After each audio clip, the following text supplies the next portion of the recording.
Hey, it is your buddy Peace and Harmony with you here today. We're zooming in and focus in on a very dirty, nasty habit when it comes to being in a relationship dynamic with a covert malignant narcissist or a psychopath, and that is one of reactivity.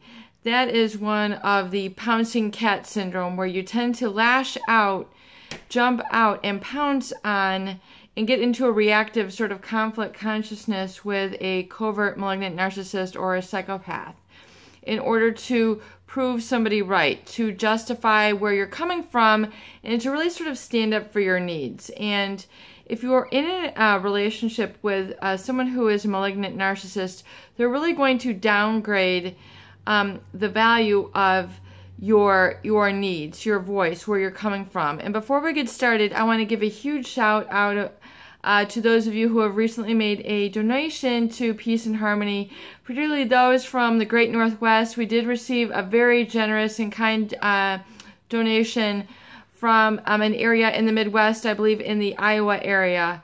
And I am so glad that we're able to reach out into Iowa, the beautiful Midwestern plains of the United States. Very beautiful land and wonderful people out there. So I'm so glad we have the opportunity to reach those areas of the United States. So thank you so much for your donation. It really means the world to me to know that we're providing valuable content and resources and tools to help you sort of really forge ahead and really sort of get the gunk out of relationships that are holding you back or confusing or keeping you isolated, keeping you stuck, keeping you guessing, keeping you wondering, and really kind of feeling like you're, going crazy or there's something wrong with you and you don't know what to do. So thank you so much for your recent donation. And I want to continue on and really focus in on that aspect of the dirty habit of reactivity, which is kind of feeding into their bait, being baited by this individual. Baited meaning, allowing a little carrot to be dangling out there that you dive in and lunge after in order to be combative or make them see your light, make them see your truth. Have them see the reality of where you're coming from. Having them understanding that right is right and wrong is wrong, and that this is the way it should be. And you're trying to present the highway to them when they're constantly in the rut, in the sludge, mired in really a very sort of depleted mindset, which is non-nutritive of you in terms of the empathy, the presentation of empathy, and the ability to really listen, hear, and understand where you're coming from. And this repeated violation often causes people to lash out, pounce, and, because they're so starved for attention, they're so starved for validation. It's like a starving person, who hasn't eaten well in, several weeks. They just see, a steak or some food or a slice of bread and butter, and they just want to pounce at it. They just want to, scarf it down. They just want, they have such a tremendous need and deficit. They're so hungry. Their energy, their nutrition is so depleted that they want to jump out at it. And, being in a relationship with a malignant covert narcissist or a psychopath very much has the same effect on people, meaning that they're so invalidated for so long, but they're putting up with a superficial, glib, exterior shell of a relationship with this person, and they're just kind of answering to them, in one ear, out the other, ships passing in the night sort of relationship. It doesn't have its root and foundation in, mutual respect, love, honesty, compassion, nurturing, and caring, which is more of a warm place, more of a safe place, more of a trust place where, your life can become expansive, grow together, and not be, enemies in the same soil, not be, trying to rob one, to feed the other sort of situation, which becomes a situation with a malignant narcissist. And I want to have you understand that reactivity, ceasing reactivity, can be one of the most profound changes that you can make in your life. And when we talk about stopping reacting, we're literally just talking about becoming aware of it and then stopping. stop. Realize its presentation, realize its place in your life. Where you're, because every time you react, it's like a knee-jerk reaction. Have you ever been to the doctor? They take that mallet and then they, hit you right under the knee, and then your leg jumps up. You're like, that's so strange. Like, it kind of hurts, it kind of tickles, like it feels uncomfortable, but it's a natural wiring in your body. And then, a doctor like a physiatrist will, check your reactions, check your reactivity, check your reflexes. The relationships become one of out of control and more reflexive versus empower-based. And so if you are in that situation where you're not feeling grounded, you're not feeling secure, you're not feeling, the congruency of your body, mind, and spirit, and coming from that grounded, energized space where you're kind of you're feeling in your body, you're feeling present, you're feeling of awareness, you're feeling of control, you're feeling of empowerment, and then kind of coming from that operating helm, and the driver's seat. If you're coming more from the back seat, like a backseat driver, look at this, watch out for that, why didn't you see this, I'm in the pothole back here.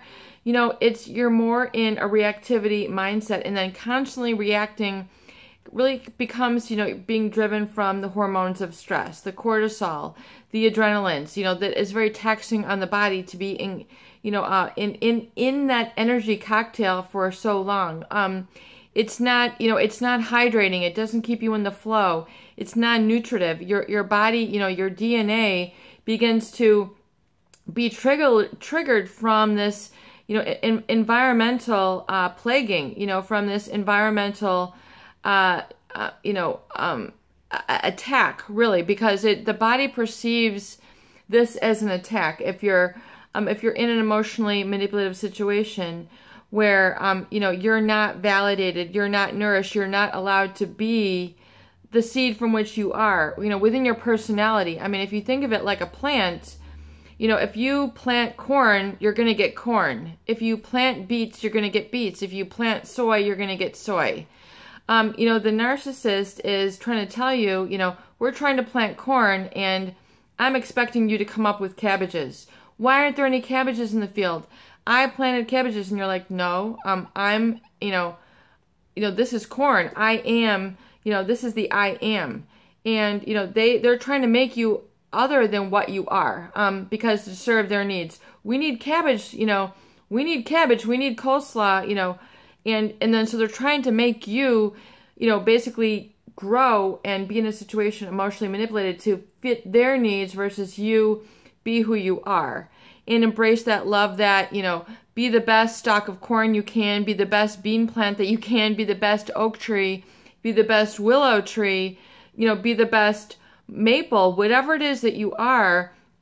Oftentimes people are not tended to in the way, nurtured and surrounded with what they need to become their person, to become their personality, to be loved and embraced and be proud of who they are. So I know a lot of people who are in relationships who are with covert narcissists or psychopathic individuals who they never feel like this person sees them for who they are. They're just like, they feel like this person is either blind or looking through two-dimensional glasses, and they're not really seeing them. They're not validating. They're not there. They're not present. So people then, because of this negative validation, they get into a reactivity mode, reactivity. And, it's not very comfortable. It's not very enjoyable, and it creates a lot of, riff and gaff in the relationship. So begin to stop that dirty habit of reactivity. Stop yourself, put on the brakes, slam on the brakes. Go, wow, I really don't want to live in this conflict consciousness, fighting, reacting. It's, I'm now going to turn around and I'm now going to take myself on the path and take myself into a frontier where I am really what I am. If I'm an acorn, I'm going to be the best acorn tree. If I'm, an oak seedling, I'm going to be the best oak. If I'm corn, I'm going to be the best corn that I can be, the best soy. Whatever it is, knowing and embracing who you are, and knowing that maybe that's where the breakdown was, is that you know, it's very much like a covert malignant narcissist. It's like expecting you to be genetically modified organism, you know, which is not healthy. They're trying to tamper with your perspective on life and your talents, really kind of who you are. And that is not, you know, that is not good, because you need to return to who you are. If you're an easygoing person, then be an easygoing person.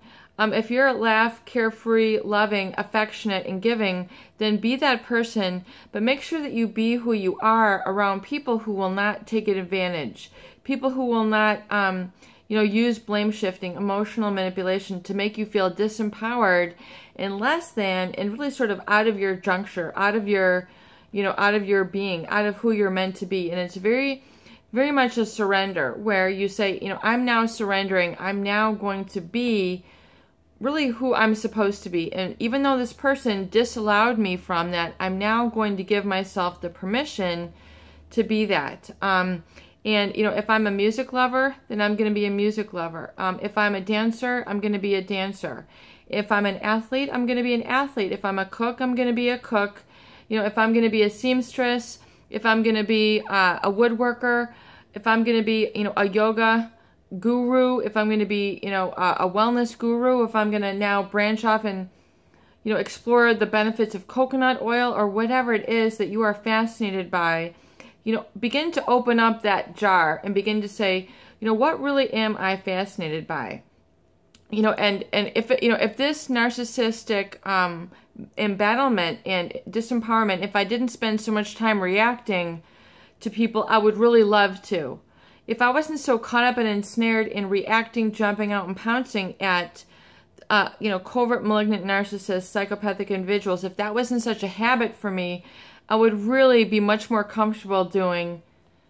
And then fill that in with your fascination, your passion, your enjoyment, something you've always been drawn to. And this might come back from, you know, kindergarten, you know, 1st, 2nd, 3rd, 4th, 5th, 6th grade. I mean, this might come from earlier in your life. You know, maybe you want to, you know, open up your own, you know, honey stand. You want to, you know, get into, you know, sunflower honey. I mean, you might have a whole bunch of different things that you want to do that you would, you know, you've always been interested or curious about, but never gave yourself permission, the leeway, the peace and harmony to be able to explore. You know, you didn't lift up the gate. You don't let yourself go there because you've spent so much energy caught up and entangled in reacting and battling and trying to share your light with a covert malignant narcissist, a psychopathic individual who does not have the ability to respond, to really relate to you and validate you and give you the approval and validation you're looking for from this person. It is peace and harmony with you here today. I hope that these videos do help. Please share and please subscribe for more great tools, videos, discussion, and support.